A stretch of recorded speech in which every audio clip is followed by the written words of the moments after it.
prepararnos hoy para la palabra del Señor. Hoy vamos a ir a nuestro pasaje central. Hay dos pasajes centrales hoy que quiero leer por cuestión propia del escritor de los evangelios. Tanto Mateo como Marcos forman parte de lo que se conoce como los evangelios sinópticos, que tienen paralelismos en la narración de hechos. Y el hecho que tuvieron que experimentar los discípulos más cercanos a Jesús está relatado tanto por Mateo y como por Marcos, que Marcos tiene una narrativa un poco más amplia también de esto. Pero venga conmigo al Evangelio de Mateo, capítulo 8 y versículo 23, por favor. Amén. Mateo, capítulo 8. Conquistando el miedo y a la naturaleza. Ese es el pasaje. Conquistando el miedo y a la naturaleza. Todos los seres humanos manejamos una serie de miedos.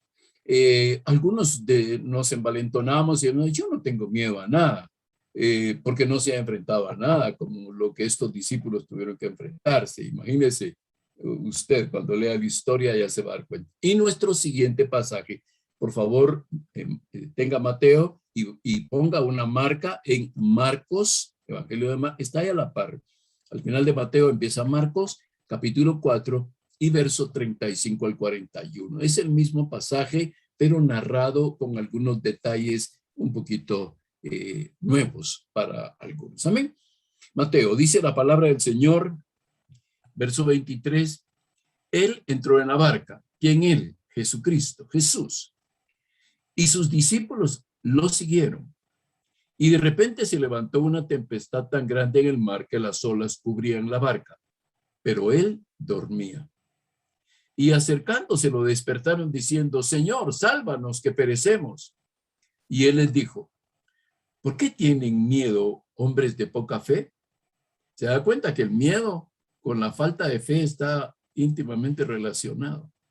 Los miedos están íntimamente relacionados con una falta de fe o poca fe. Amén. Sigamos leyendo. Entonces se levantó y reprendió a los vientos y al mar. Fíjese que no solo reprendió al mar, reprendió a los vientos también. Dos fuerzas poderosas de la naturaleza. 2/3 partes del globo terráqueo son agua. Y mire que es tremendo esto. Dice, y se hizo grande bonanza.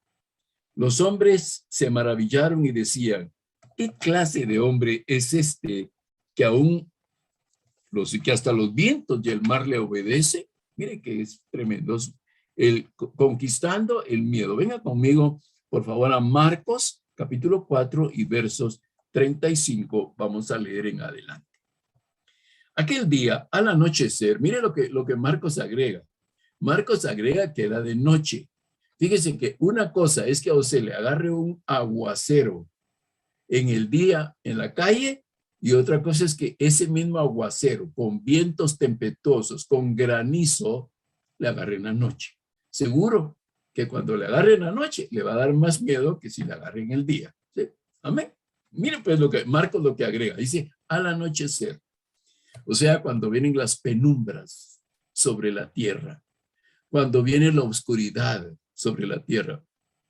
Una gran oscuridad está a punto de cernirse sobre toda la tierra y sobre toda la humanidad. Aún es de día. Y siendo aún de día, usted y yo todavía podemos trabajar para el Señor. Amén. Sigamos leyendo Marcos. Y le dijo, pasemos al otro lado. Fíjese que cuando Dios le dice a usted que lo va a llevar de un lado a otro, lo va a llevar de un lado a otro, pase lo que pase, o como decía mi mamá o las abuelitas, llueva, truene o relampaguee, si Dios le dice a usted que lo va a pasar de un lado a otro o que lo va a llevar de un punto a otro, Dios lo va a llevar a ese punto. Amén. Tenga confianza en Dios, confíe en el Señor. Y mírelo cómo Marcos sigue narrando.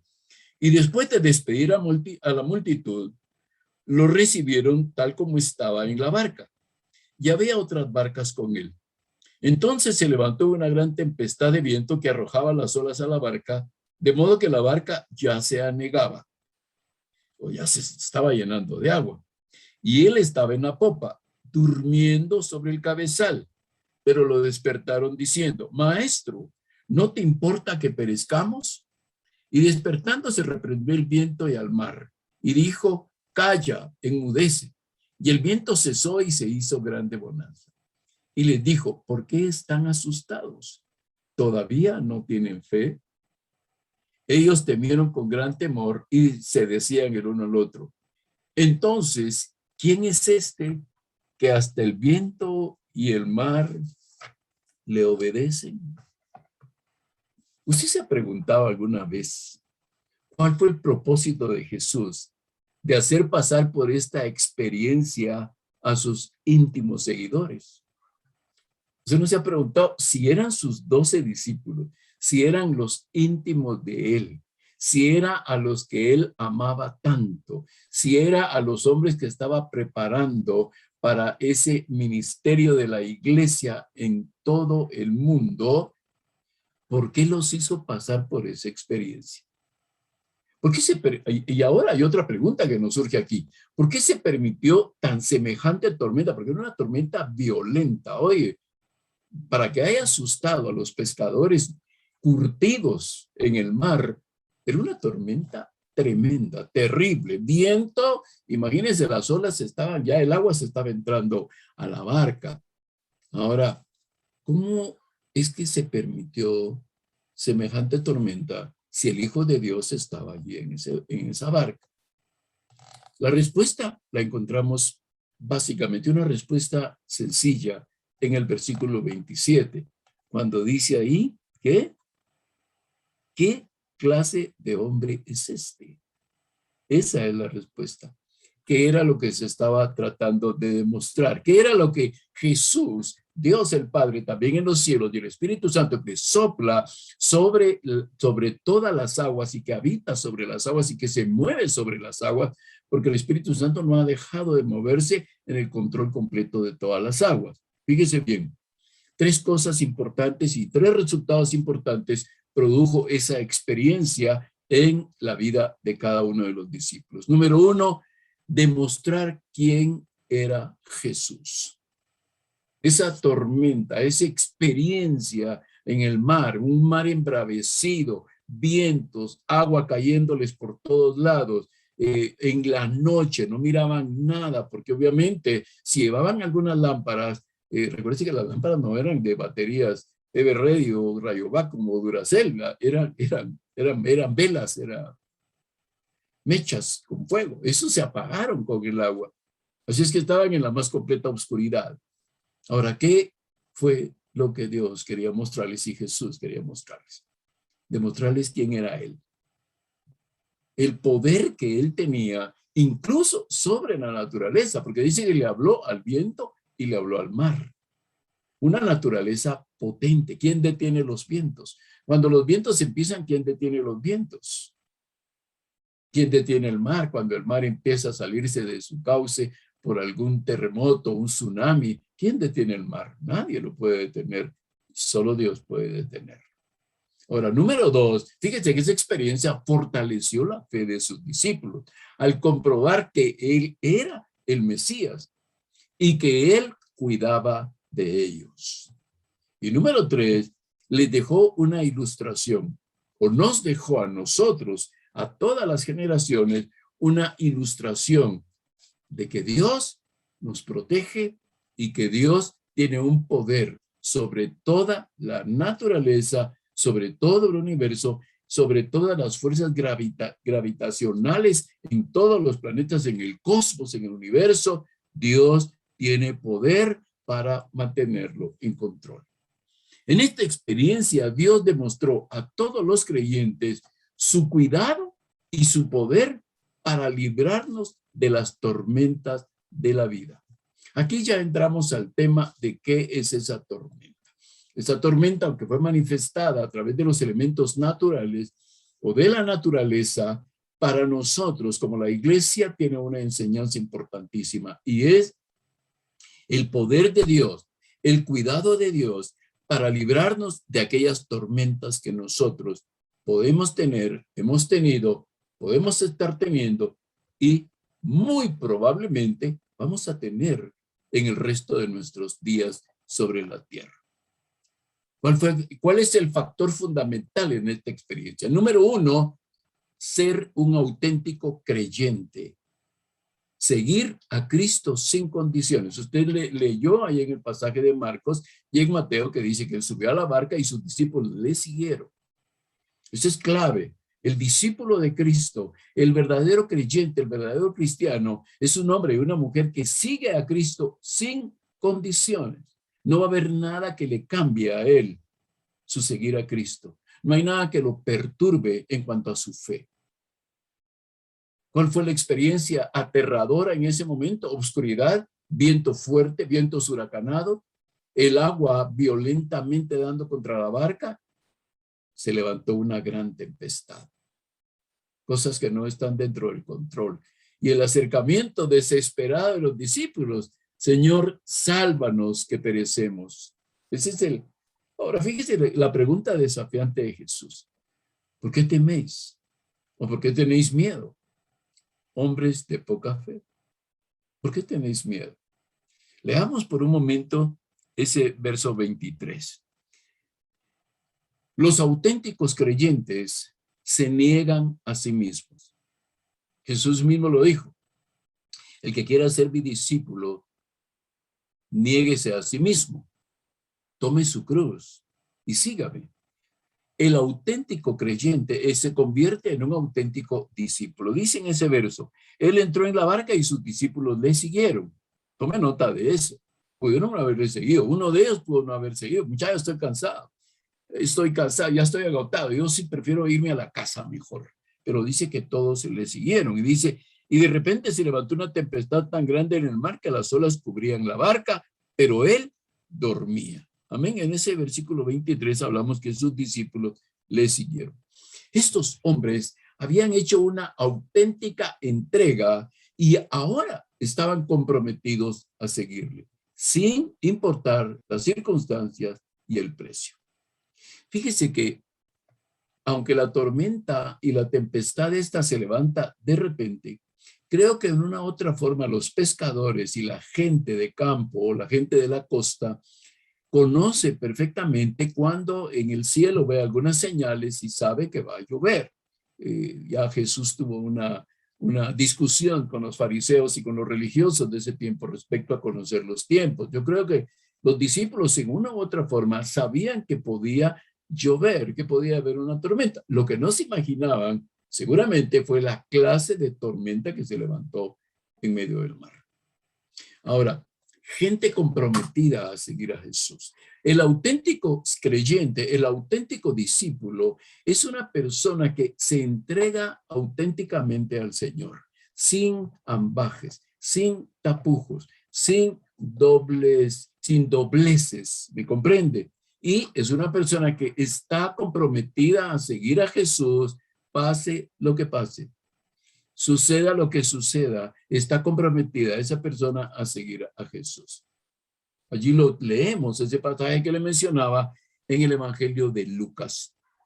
Tome nota, por favor, si le es posible, de los pasajes que voy citando, para que usted pueda corroborarlo en la palabra del Señor, porque si de algo queremos estar seguros también en nuestro ministerio, es que usted está comprobando que lo que le decimos está escrito en la palabra del Señor. Lucas capítulo 9, versículos 23 y 24.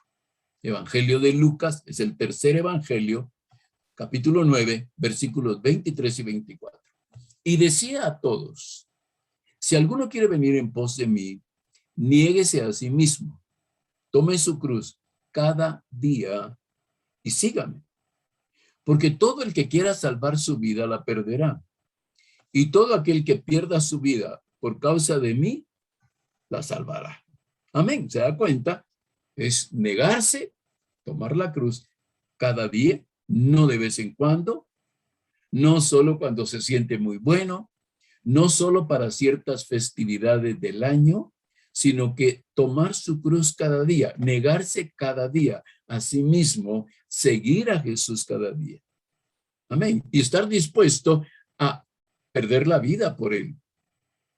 Quiero dejar un pensamiento en usted. Piense por favor en el mar. Fíjese que cuando usted ve el mar de Galilea, El mar de Galilea, usted lo ve en los mapas o lo ve ahí en internet, la distancia alrededor del lago era de 20 kilómetros. Cruzar el lago en lancha involucraba 13 kilómetros. O sea, el lago tenía 20 kilómetros alrededor. Cruzarlo de un lado a otro, como Jesús se los dijo a ellos, tenían que recorrer 13 kilómetros. Póngale atención a esto. Jesús hubiera preferido, mire, Jesús pudo haber preferido sin problemas rodear el lago, porque la diferencia no era mucha, eran 7 kilómetros entre darle vuelta al lago a pie o atravesarlo en lancha.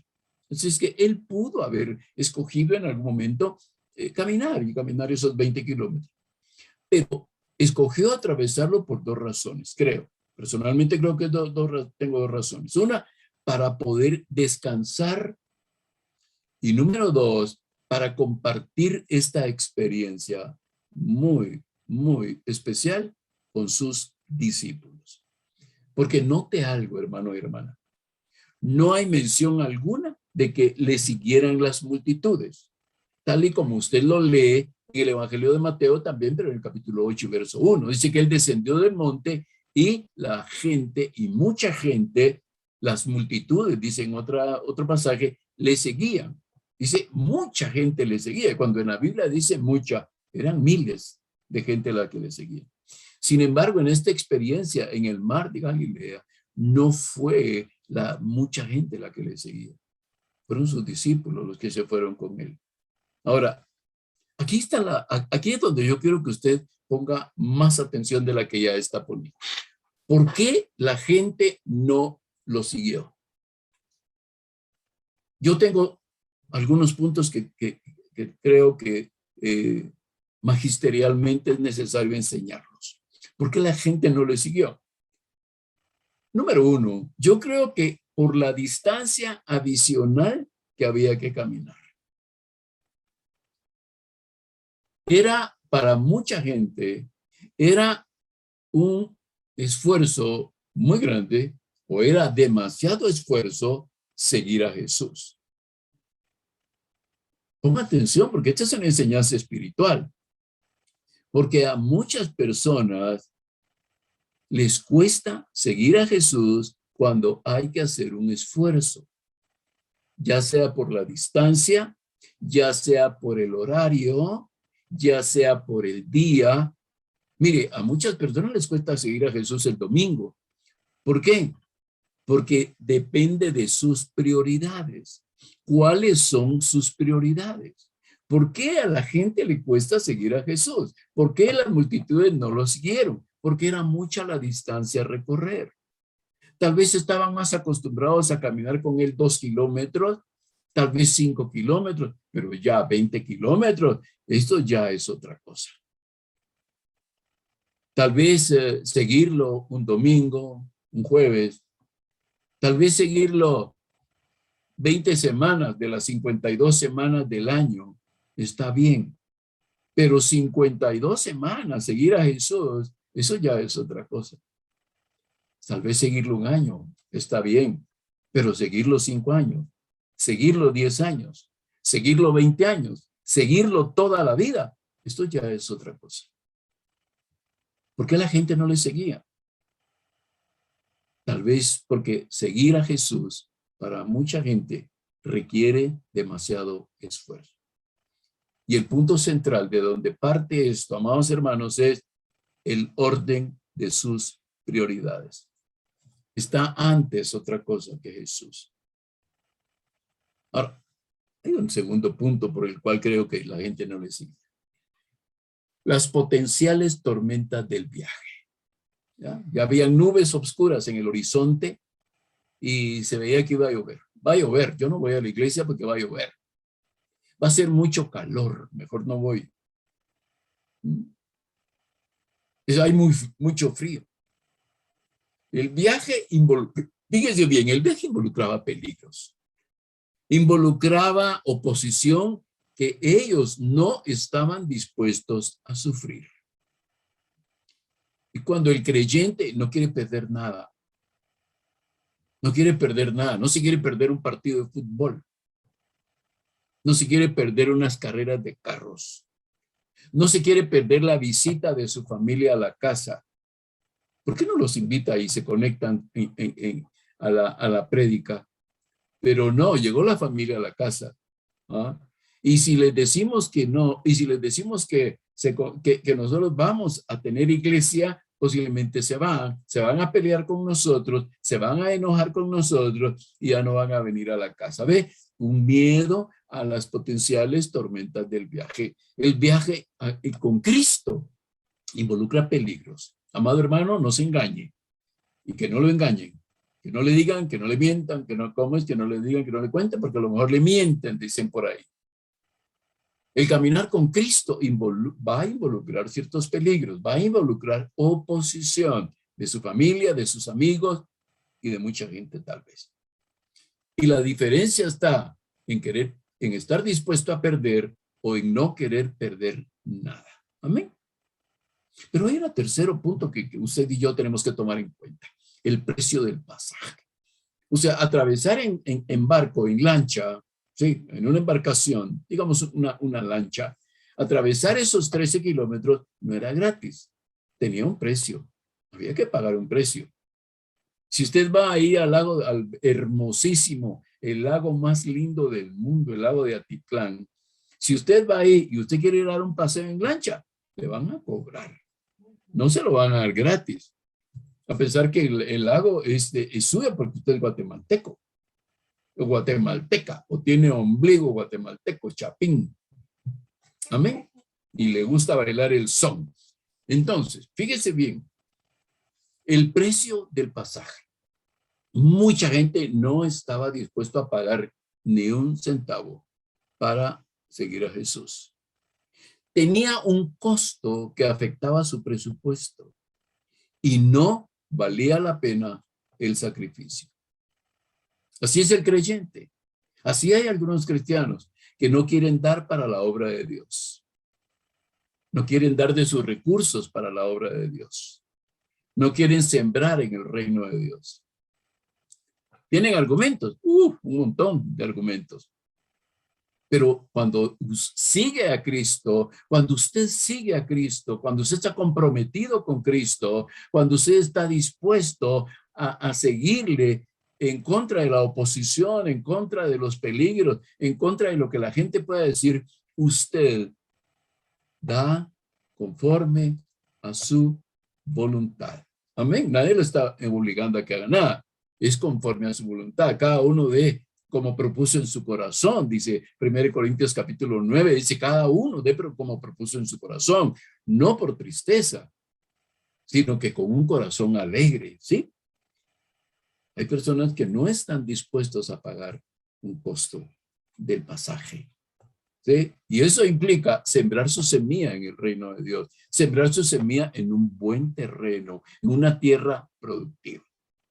Y finalmente tengo una más, tal vez, la incredulidad y el morbo. ¿Por qué seguía mucha gente? ¿Por qué esos miles de gente seguían a Jesús? De acuerdo a lo que usted lee en las Escrituras, y se da cuenta cuando Jesús es arrestado, toda la gente huye, aún sus discípulos. Es porque hay mucha gente seguía a Jesús por incredulidad. Querían ver qué era lo que él hacía, querían ver si es cierto, si será cierto, no es cierto. Miremos, vamos a ver. O sea, había una burla, un morbo en esa gente que seguía a Jesús.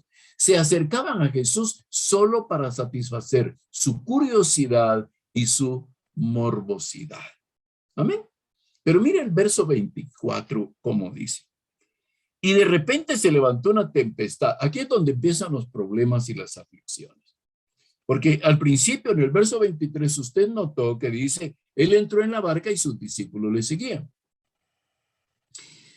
Si queremos hacer una comparación espiritual, podríamos decir, Jesús resucitó y ascendió a los cielos. Y los cristianos empezaron a seguirle. Hasta ahí todo bien.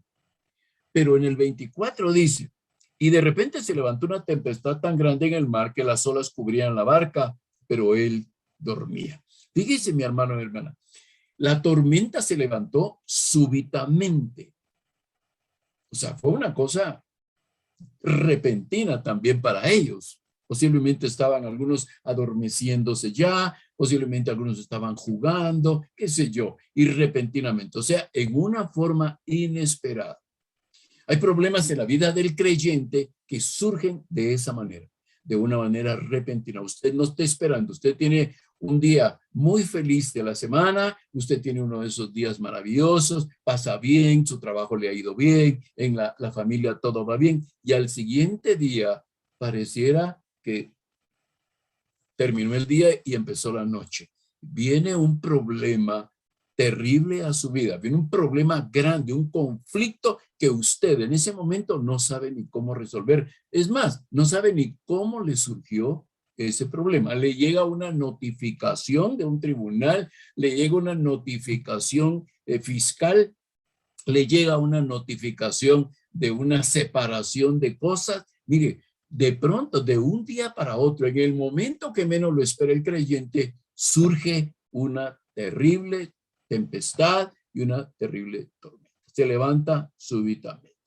Ahora, no era una tormenta cualquiera, no era una tormenta a la que los discípulos estaban acostumbrados, era una gran tormenta, no era un problema pequeño, no es un problema sencillo de resolver con la inteligencia, la capacidad, la experiencia, los recursos, el dinero que pueda usted tener, las posesiones que pueda tener, el don de convencimiento que pueda tener, el manejo, el dominio que usted pueda tener de las cosas. No, esta era una gran tormenta. Era una tormenta que dice que cubría la embarcación, el lugar de seguridad. Fíjese que entre el mar, entre el agua y ellos había una barca bien construida. No crea que ellos construían barcas así de cajitas de fósforos. Era una barca bien construida. Había soportado ya otras tormentas, no de esta envergadura, pero era una tormenta fuerte.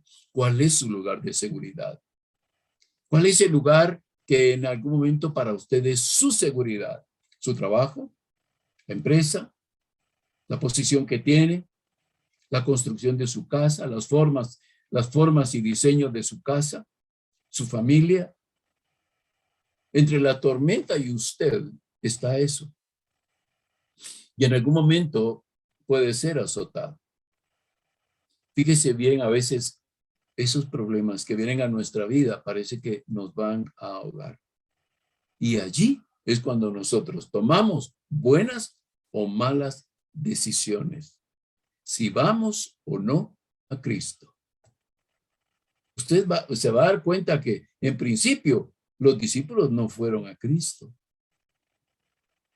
Ellos fueron a Cristo cuando ellos ya no podían hacer nada.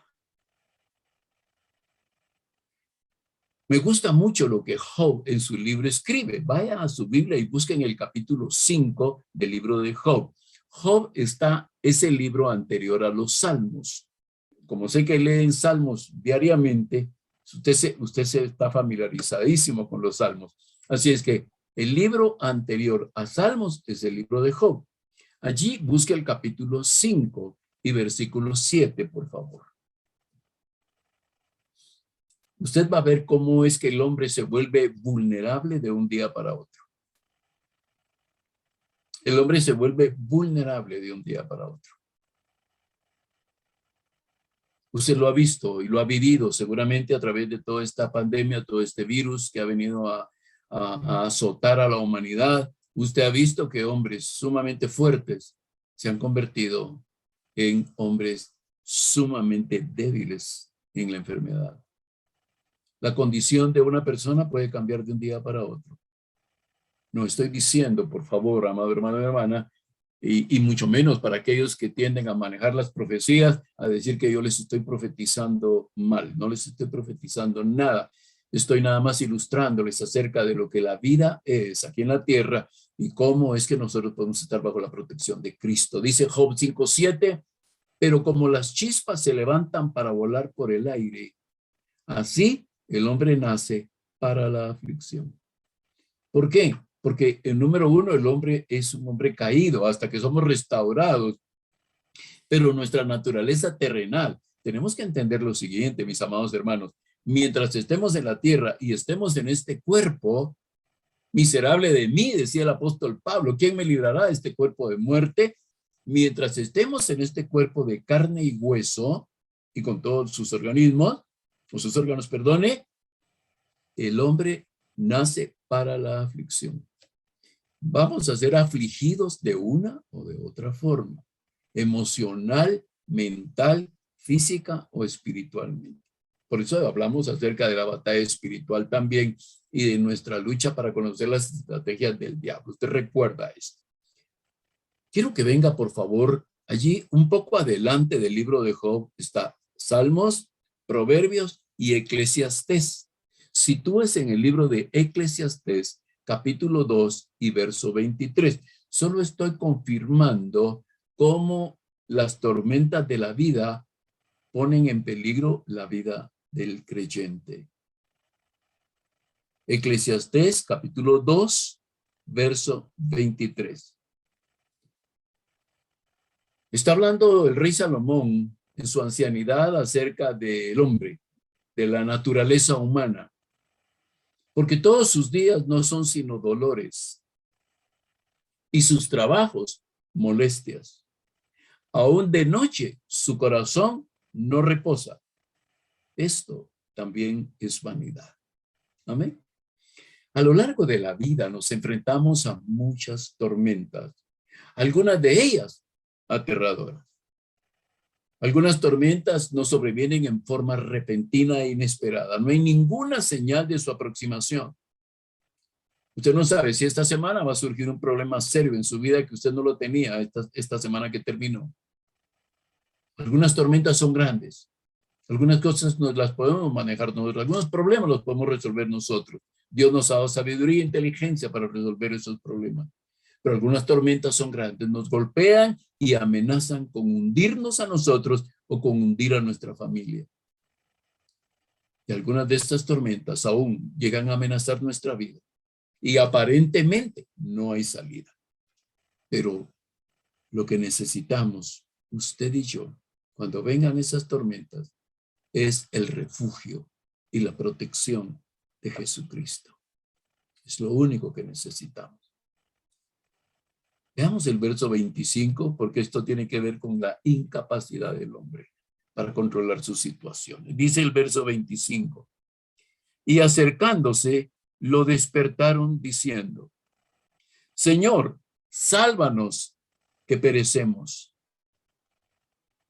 Fíjate que estos eran pescadores expertos, curtidos en batallas en el mar. Ellos ya habían atravesado tormentas, no como esta, pero ya habían atravesado tormentas en el mar y ellos habían salido victoriosos de esas tormentas. Así ocurre con muchos de nosotros, amados hermanos. Estamos curtidos en la vida y nos consideramos expertos en manejar situaciones adversas.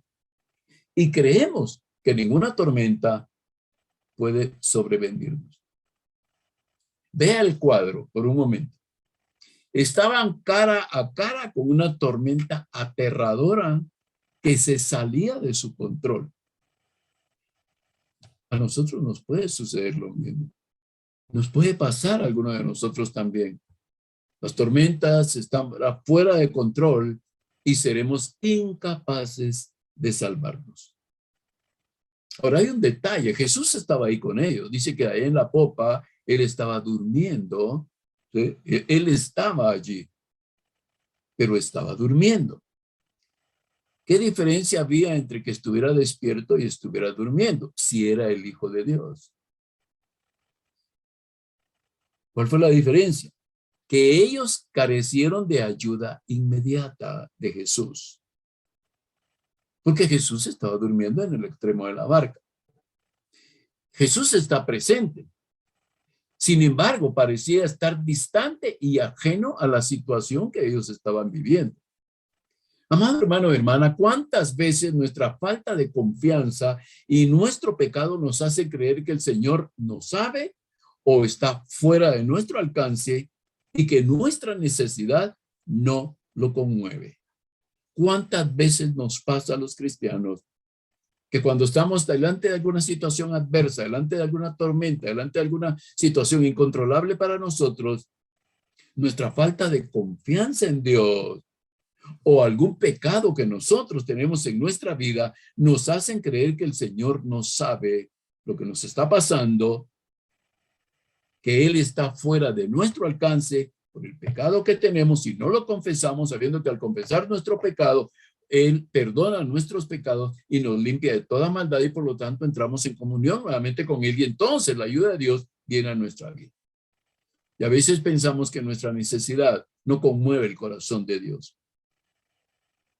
Jeremías, en el Antiguo Testamento, el profeta Jeremías, dice en el capítulo 10 y verso 23, capítulo 10 y verso 23 del libro de Jeremías en el Antiguo Testamento. Conozco, oh Jehová, que el hombre no es señor de su camino, ni del hombre que camina ordenar sus pasos. Se da cuenta, amado hermano, hermana. Su vida y mi vida están bajo la cobertura, bajo el cuidado y bajo la protección de nuestro Dios Todopoderoso. Nuestra vida está bajo la protección de Jesucristo, Rey de Reyes y Señor de Señores. Pero hay otra escritura más, que esta escritura creo que también va a permear su corazón. Segunda de Corintios, la carta de Pablo a los Corintios, la segunda carta en el capítulo 3 y verso 5. Léalo, búsquelo en su Biblia, en su teléfono, en su computadora. Lo importante es que usted lea el mismo escrito que nosotros vamos a leer. Segunda de Corintios, capítulo 3, verso 5. No que seamos competentes por nosotros mismos para pensar algo como de nosotros mismos, sino que nuestra competencia proviene de Dios. Amén. Se da cuenta que cuando viene una tormenta a su vida, se da cuenta que cuando viene una situación adversa a su vida, se da cuenta que cuando el enemigo lo ataca a usted en una u otra forma, su competencia, su fuerza, sus habilidades, su fortaleza no proviene de usted mismo, proviene de Dios. La roca eterna que es Jesucristo, Él es el que lo ayuda. Al amparo de la roca vivimos nosotros, hermano. Bajo el abrigo del Altísimo vivimos nosotros. Él no dará su pie al resbaladero, ni se dormirá el que lo guarda, amado hermano, hermana. Mire qué maravilloso, qué tremendo. No que seamos competentes por nosotros mismos, sino que nuestra competencia proviene de Dios. Mire qué maravilloso saber que, claro, tenemos habilidades, tenemos experiencia, tenemos recursos materiales, económicos, tenemos relaciones, tenemos influencias, tenemos una serie de cosas. Pero cuando vienen esas tormentas a nuestra vida, todas esas cosas no valen nada. Y solo podemos recurrir a Él. Ahora, más nos vale recurrir en el momento que entendemos que es una situación fuera de nuestro control, sabiendo que nosotros no lo podemos manejar solos y que nosotros acudamos a Él y no que lo hagamos en el último momento. Hay personas que dicen, no, yo voy a buscar a Dios cuando sienta que me voy a morir, yo voy a buscar a Dios. ¿Cómo sabe esa persona que va a tener tiempo? De todas maneras, una persona que está muriendo y dice, bueno, ya muriendo esta persona, tuvo su arrepentimiento. Aquí hay un problema doctrinal, hay un problema de enseñanza y es, ¿qué tiempo tuvo esa persona para relacionarse con él? No tuvo tiempo. Así es que tenemos que decir, realmente, la persona que en el último momento se arrepiente, ¿puede ser salva o no puede ser salva? No lo sabemos. Dios es soberano y Él sabe si sí o no, pero quedan algunas dudas al respecto. En el verso 25, usted leyó, dice, y acercándose lo despertaron. Buscamos a Dios cuando todo está ya fuera de control. ¿Por qué los discípulos llaman ahora a Jesús? Ya perdieron todo, seguramente ya cosas de la barca las habían perdido. Sus lámparas ya estaban apagadas y posiblemente quebradas. O posiblemente la misma agua había arrastrado ya las lámparas y algunas cosas fuera de la barca. Así es que se habían quedado sin la mayoría de los recursos que a ellos realmente les servía. Posiblemente las velas se habían roto ya. Ahora, ¿Por qué los discípulos hasta ahora llaman a Jesús? ¿Por qué no lo hicieron antes? Y aquí estoy hablando tal vez, y aquí voy a hablar a dos segmentos de personas. Número uno, aquellas personas que mientras están bien nunca buscan a Dios. Lo buscan hasta que tienen un problema en su vida y medio lo buscan. O tal vez no lo buscan con toda sinceridad, o tal vez sí. Y el otro segmento de personas son aquellos cristianos que, sabiendo quién es Dios, sabiendo de su misericordia y de su amor, sabiendo que Él está allí, acerquémonos confiadamente al trono de la gracia, dice la palabra en el libro de Hebreos, donde encontraremos gracia, misericordia y socorro. ¿Sí? Pero fíjate que los discípulos no buscaron antes a Jesús. ¿Por qué? Porque ellos creían que podían manejar ellos la situación. Pero ahora la situación está fuera de control, más allá de lo que ellos podían controlar. Fíjense que algunos cristianos, cuando empiezan nuestros problemas, no oramos. Y estoy hablando en plural para que no se piense, él es arrogante, él es prepotente, él cree que él no. No, me estoy incluyendo en esto. Cuando empiezan los problemas, no buscamos a Dios para pedir dirección, para pedir entendimiento sobre el problema, para pedir una salida al problema. Queremos manejarlo y nosotros lo manejamos nosotros. Queremos manejarlo nosotros. Queremos hacerlo a nuestra manera hasta que todo se ha salido del control. Y entonces, cuando las cosas se salieron del control, entonces buscamos a Dios. Cuando debimos de haberlo hecho antes. Echando toda vuestra ansiedad sobre Él, dice la palabra del Señor, porque Él tiene cuidado de vosotros. Fíjate que los discípulos, en medio de esa tormenta, habían esperado tratando de manejar la situación por ellos mismos. Eran hombres orgullosos, toscos, fuertes, capaces y seguros de su profesión. ¿Cuántas veces el cristiano, por su orgullo, no busca la ayuda de Dios, no busca la dirección de Dios? ¿Cuántas veces el orgullo lleva al cristiano a la vergüenza? Y esa vergüenza de no pedir ayuda, porque qué vergüenza pedir ayuda. Pero tampoco se la pide a Dios. A veces el cristiano se siente muy fuerte, muy yo puedo, muy capaz. De peores cosas he salido. Muy seguro de su profesión. Dice, para esto estudié.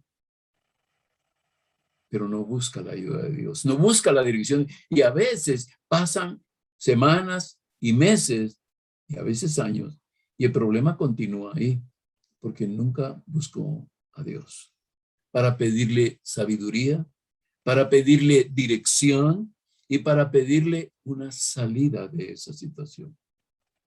Pero mire, estos discípulos, al igual que muchos cristianos también, con el mismo honor le tengo que dar a los creyentes, al final estos discípulos tuvieron que confesar su impotencia y su gran necesidad, pues estaban a punto de morir. Y Jesús, nuestro buen Dios, se levantó y escuchó la confesión de ellos. Sálvanos, que perecemos. Ellos sabían que el único que los podía sacar de eso era Jesús, porque Él era el Mesías, porque Él era el Hijo de Dios. Si usted está atravesando problemas en este momento, y hay problemas que para usted parecen irresolubles, o hay problemas, o simplemente empezaron los problemas para usted esta semana, empezaron a surgir problemas que no estaban la semana anterior, no espere que esos problemas lleguen al límite. Busque a Dios. Busque la dirección de Dios. Porque atento está el oído de Jehová al clamor de aquellos que le buscan. Él inclina, dice el Salmo 32, que Él ha inclinado su oído a nosotros. No espere que el problema se le haga grande. Y no es porque el problema se le vaya, perdone, no quiero confundirlo. No es como una alerta para, oh, es que antes de que se le vuelva grande el problema. No. Sepa y entienda a quién debe usted de buscar. Y le hablo al hombre, a la mujer, le hablo al matrimonio, le hablo a los padres y a los hijos. Cuando surge un problema en su familia, en su vida personal, en su empresa, sepa que usted como prioridad va a buscar primero a Dios, antes que ir a buscar al hombre, antes que recurrir a sus recursos y decir, yo tengo esto, yo tengo lo otro, yo con esto. Busque a Dios. Escuche a Dios. Háblele a Dios. Porque mire, cuando ellos clamaron y lo fueron a despertar, claro, Dios no está durmiendo, por supuesto. Como Elías le decía a aquellos profetas de Baal, ¿verdad? Griten más, tal vez está durmiendo su Dios, ¿verdad? Nuestro Dios no duerme. Dice que sus ojos rodean toda la tierra. Dice que Jesús se levantó, escuchó su confesión de impotencia, de necesidad, vio sus miedos, pero vio también en ellos su falta de fe. Un peligro inminente al final, y este es un pensamiento que quiero dejar en usted, un peligro inminente puede conducirnos a Cristo. ¿Sí? Mucha gente en esta pandemia, visto lo que se ha visto, enfermedad, muerte, pues han sido socavados los recursos financieros de mucha gente ha vendido sus carros, ha tenido que vender su casa para pagar las cosas, han sucedido cosas terribles, terribles, terribles de verdad, pero mucha gente ha buscado a Cristo ahora. Mucha gente ha buscado al Señor. Ahora, tenemos que recordar algunos aspectos cruciales cuando buscamos a Cristo. Podemos esperar hasta que sea demasiado tarde. Eso es, pues, me moriré con esto, ¿verdad? Me moriré con esto, me moriré así, me moriré así. Pero el peligro es que podemos deslizarnos hacia la muerte eterna. Porque no buscamos a Cristo cuando debimos de haberle buscado. Llamadle, dice el profeta. Llamadle en tanto que está cercano. Deje el impío su camino y el hombre inicuo sus pensamientos y vuélvase a Jehová. Hago una invitación. Si algún hombre, alguna mujer está escuchando que no es cristiano, va a ver y va a escuchar este mensaje, no espere hasta que sea demasiado tarde. Busque al Señor antes que venga a su vida una muerte eterna. Otro de los aspectos que tenemos que considerar es que podemos estar esperando más tiempo y corremos un terrible riesgo. La persona que espera hasta el último momento no es tan sincera respecto a su conversión en Cristo. A eso me refería cuando le hablaba acerca de la persona que dice, yo pues cuando ya sienta que me va a morir, en ese momento me arrepiento. Aquí hay un problema de relación con Cristo y es la sinceridad en el corazón de esa persona minutos antes de morir. ¿Fue sincera? Solo Dios lo sabe. ¿Hubo un verdadero arrepentimiento? Solo Dios lo sabe. Ahora, amados hermanos, no desperdiciemos durante toda la vida el vivir la plenitud de la vida con Cristo. No vivamos una vida miserable, que en algún momento personas viven una vida miserable porque viven su vida sin Cristo y no disfrutan de la plenitud de vivir con Cristo. Y déjeme decirle esto. Hay un ingrediente que falta tantas veces. Usted que ora diario, usted que ora cada 2 días, usted que ora 3 veces al día. Déjeme hablarle acerca de un ingrediente que es necesario para que Cristo nos salve de cualquier situación, sea grande o pequeña. Un ingrediente, amado hermano o hermana, que determina que seamos o no escuchados. Y es el siguiente: un verdadero sentido de la necesidad, una súplica desesperada pidiendo la ayuda que está más allá de nosotros mismos. Un verdadero sentido de necesidad habla de sinceridad, habla de honestidad, habla de transparencia con Dios. Una súplica desesperada. Se recuerda de la mujer que tocó el borde del manto de Jesús. Esa mujer dice que por 12 años había padecido flujo de sangre, había perdido todo, que había convertido prácticamente en una mendiga. Ahora, las mujeres van a entenderlo tal vez mejor, tal vez algunos hombres también, pero haber 12 años con flujo de sangre, eso implica que la mujer tenía una anemia crónica, crítica, grave. Fuerzas en su cuerpo ya no tenía. ¿Por qué ella no dijo si tan solo tocaré su mano? ¿Por qué no dijo si tan solo tocaré su cabello? Como lo hizo María, aquella mujer que entró a derramar el frasco de alabastro. ¿Por qué dijo ella el borde de su manto? Porque era para lo que a ella le daba fuerzas. Ella se arrastraba prácticamente sin fuerzas. Dice la Biblia que en la sangre está la vida, y usted lo sabe. Y esa mujer había perdido sangre por muchos años. Y ella dijo, si tan solo toco el borde de su manto, seré salva, sana. ¿Sí? ¿Qué había allí? Fíjese que ella tocó el borde. Y Jesús dice que se volteó porque sintió que poder había salido de él. ¿Qué había en esta mujer? Una verdadera necesidad. Una súplica desesperada pidiendo ayuda, que estaba más allá de lo que ella podía hacer. Bartimeo, el ciego. Ustedes ven otro caso. Aquel paralítico en la cama, que bajaron sus amigos. Aquel hombre paralítico que estaba junto al estanque de Bethesda. Usted ve que ellos tenían una verdadera necesidad. ¿Crees que puedo sanarte? Si tú quieres, Señor. ¿Y qué le dijo Jesús? Quiero, le dijo aquel leproso. ¿Sí? Quiero, se limpio. ¿Por qué? Porque hay un verdadero sentido de necesidad. No ore por orar, no ore por trámite, no ore solo para como que está llevando un checking list ahí de que oración a las 6 de la mañana, oración a las 12 del día y oración a las 6 de la tarde.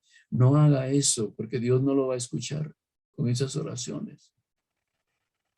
Sus oraciones tienen que ir llenas de una necesidad, de una súplica. Es lo que los intercesores hacen. Este grupo de intercesores, 12 intercesores que hay en este ministerio, están clamando toda la semana. Hemos visto milagros. Amén. Nuestro hermano Julio Juan, por cierto, ya está en casa. Él fue sanado y estoy seguro que el Espíritu Santo limpió todas sus arterias de un infarto esta semana, pero el Señor lo levantó de manera poderosa. Y sé que el Señor está haciendo en nuestro hermano Julio una limpieza de sus arterias y sus venas y va a ser un hombre. Y nunca más, hasta que el Señor lo llame a su presencia, por supuesto. Amén. Hay otros hombres, hay otras personas que han salido ahí. Aquí hay con ustedes, la familia Maldonado completa estuvo enferma del COVID. Dios lo sacó de ahí. ¿Por qué? Porque en ese momento hubo una oración de necesidad, de súplica al Señor. Hebreos 11:6 lo dice de esta manera. Hebreos 11:6.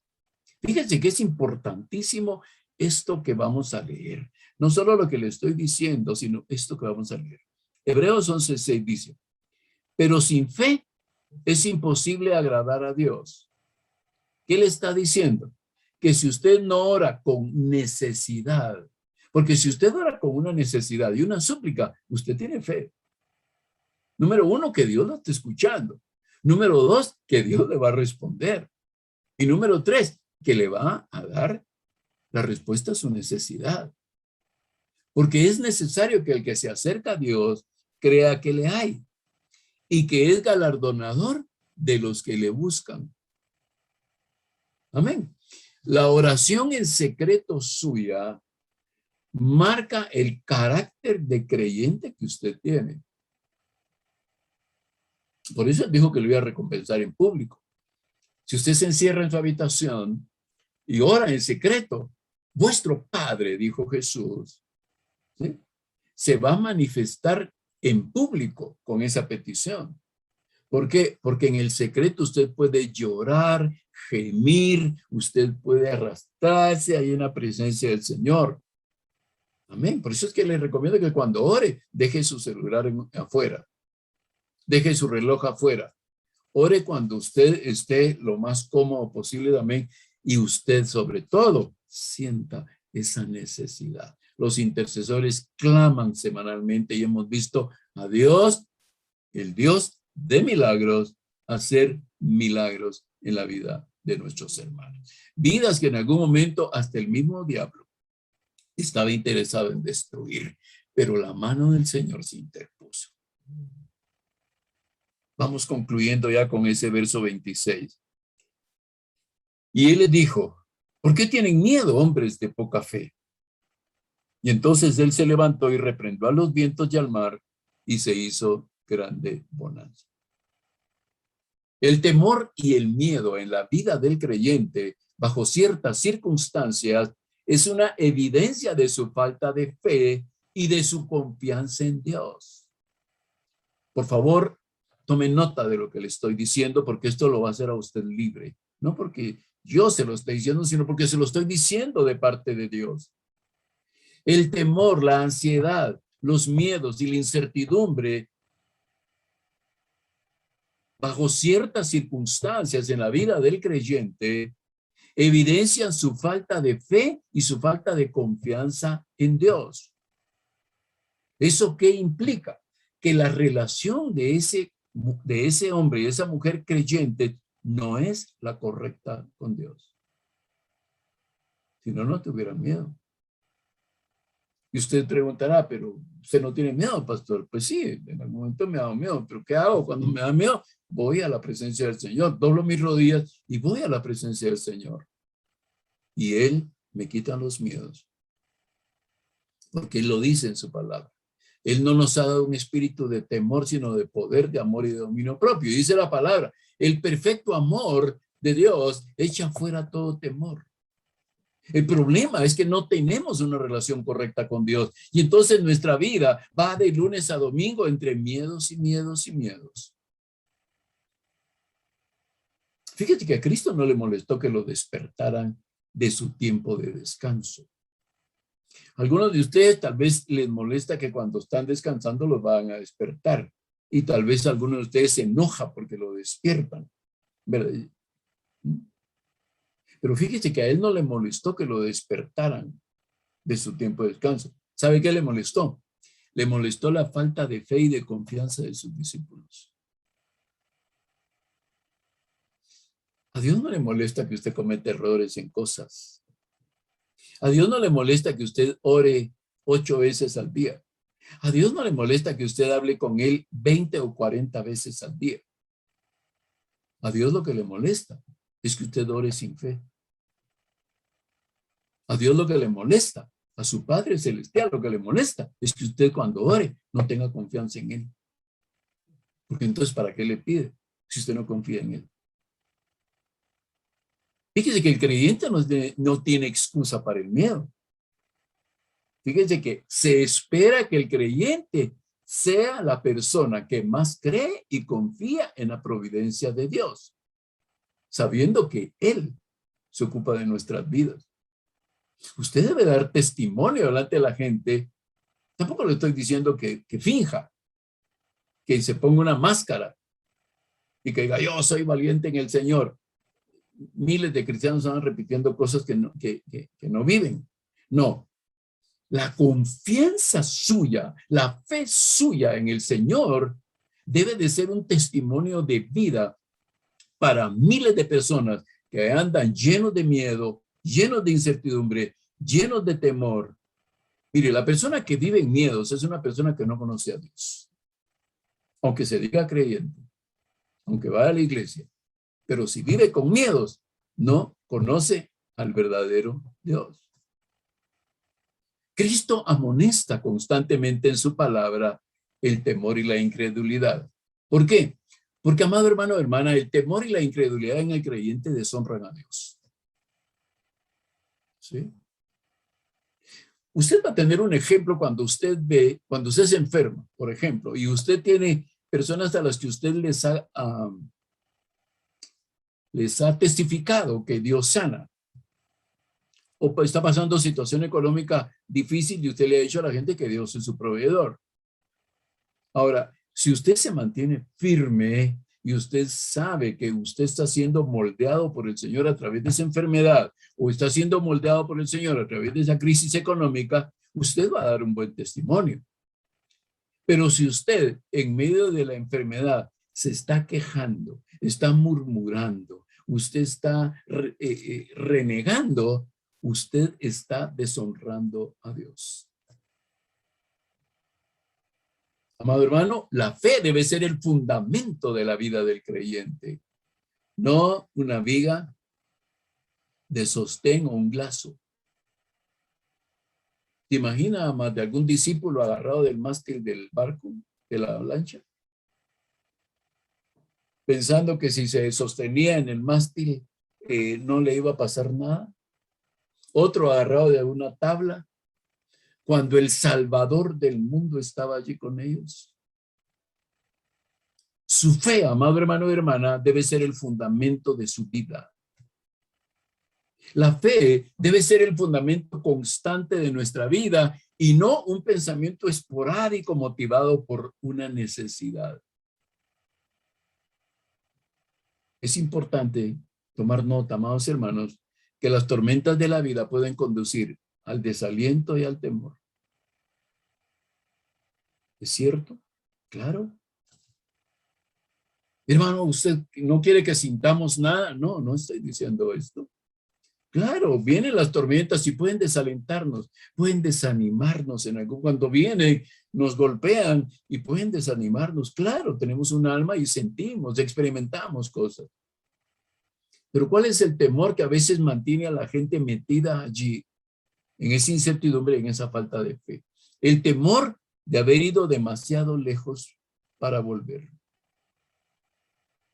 Estaba mejor cuando no era cristiano, dicen algunos. Tal vez no debía haberme metido a servir en la iglesia, porque cuando me metí a servir en el ministerio de enseñanza, o en el ministerio de matrimonios, o en el ministerio de jóvenes, o en el ministerio de mujeres, o me metí a servir en intercesores, me empezó a ir mal. Ay, tengo un temor. Estoy siendo incrédulo en cuanto a quién es el que me conduce de mi mano. No temas porque yo estoy contigo, no desmayes porque yo soy tu Dios. Siempre te guardaré, siempre te sustentaré con la diestra de mi justicia. Pero a veces el temor es el temor de que a nadie le importe lo que me está pasando. Y entonces me siento solo, desanimado, porque pienso que tal vez a nadie le importa lo que me está pasando. A Dios le importa y es suficiente.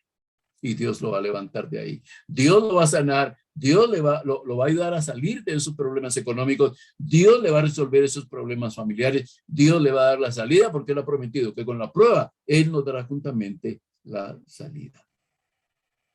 Temor de que la vida no tenga sentido. A veces al cristiano viene ese pensamiento.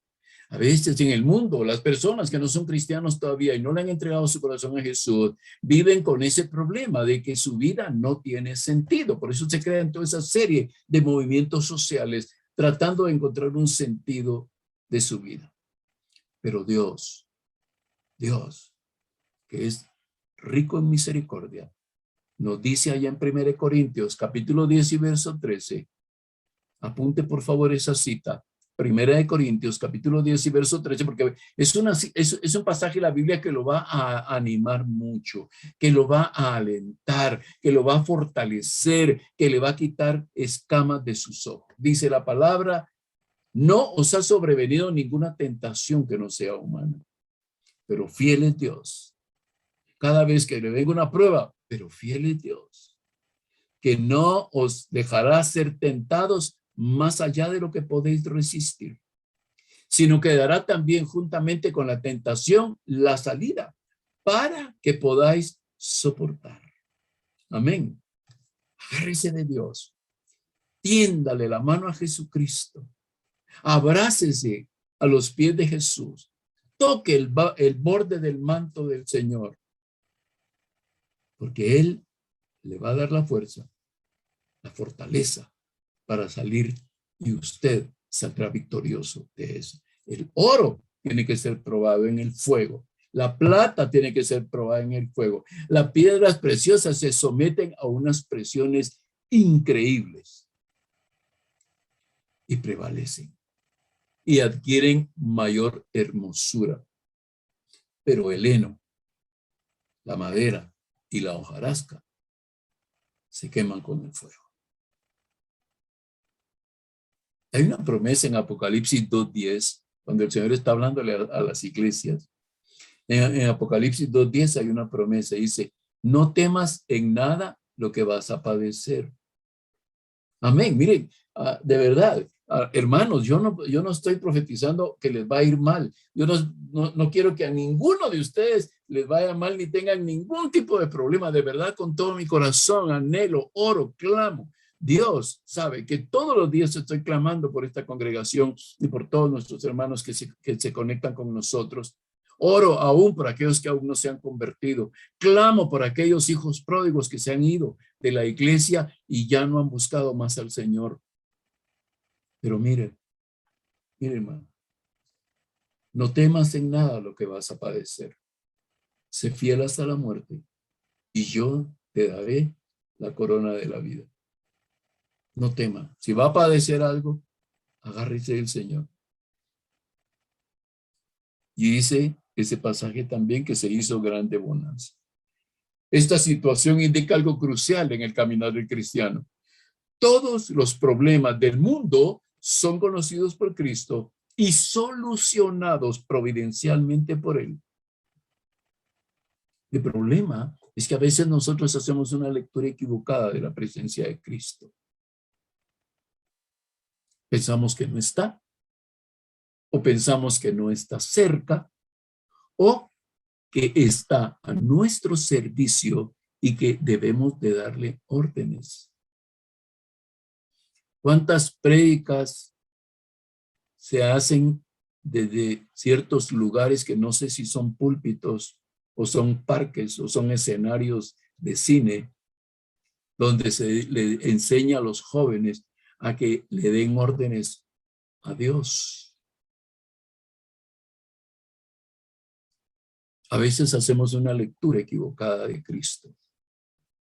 Pensamos que no está, pensamos que no está cerca, o le damos orden. Sálvanos, que perecemos. ¿No te da cuidado? Despiértate. ¿No te da cuidado que vamos a perecer? ¿No te importamos? Cuando debemos de ir humildemente. Al corazón contrito y humillado no desprecias tú, oh Dios, dice la palabra del Señor. No al hombre, a la mujer que van con arrogancias a Dios, que van exigiéndole usted exíjale a Dios, oí decir a un predicador en algún momento. No, a un hombre o una mujer que van a exigirle a Dios, dice el Señor, que Él al humilde lo enaltece y al soberbio lo humilla. Al corazón contrito y humillado no desprecias tú, oh Señor. Así es como debemos de llegar con Él. ¿Cuántas veces nos equivocamos en cuanto a la tormenta? ¿Subestimamos la tormenta o nos sobreestimamos nosotros?